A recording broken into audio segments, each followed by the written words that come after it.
Okay, got it laid up here, got my TIG welder out. Here's your torch head.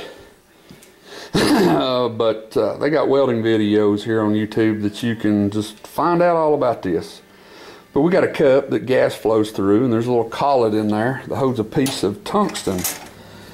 This is 2% thoriated tungsten.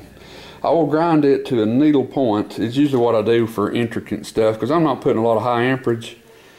Welding on DC negative, I will proceed to weld up that hole using the filler rod. And it's called the Cadillac of welding. Well, but you got to figure out everything to do. This foot pedal right down here, that'll be operated with 1 foot. So one part of your brain's got to tell you how much amperage you need by determining how your weld puddle looks. And then your other hand, which is, I'm left-handed, but I do everything right-handed.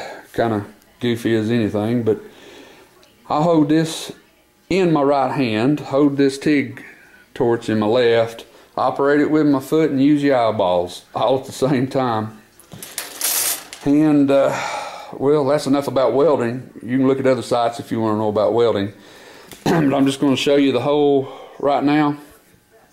Then I'm going to proceed to TIG weld it up, and then after it's TIG welded, I'll probably have to let it cool down for 30 more minutes, but I'll weld and then wait 10 minutes. It'll take 30 minutes to probably weld that hole up. And then after it cools down, I'll show you what it looks like. And then I'll have to take a belt sander and just dress it back down, uniform it all up. But we'll do all the machining on it maybe tomorrow. And we'll just see how all this goes. But I'll show you after it's welded. Okay, got our piece TIG welded up. We still got a little heat in it. Not much though. You have to excuse my coughing. I just got serious allergies going on here. I don't smoke, so.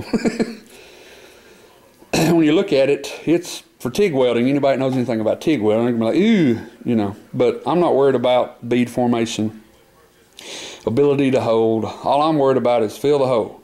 And right at the end, I kind of buried my pedal and daubed a big blob of filler rod up in it. You see such a small heat signature around it. It kept it all from getting too hot. And we'll look down in through our main body right there. You can see how that is built right to the bottom of that. So the thickness of that is all back original. And I'll just belt sand that off and buff it around, glass bead it.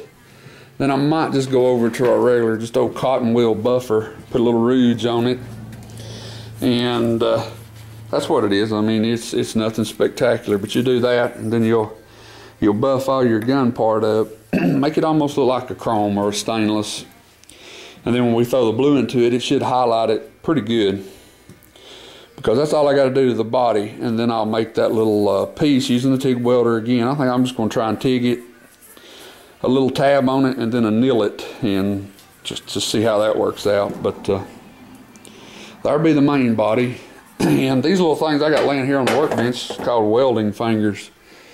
I made them a long time ago, just out of some probably close to 3/4 inch pin. Machined the end of it down. It's just there to hold and support things. They're just worth their weight in gold.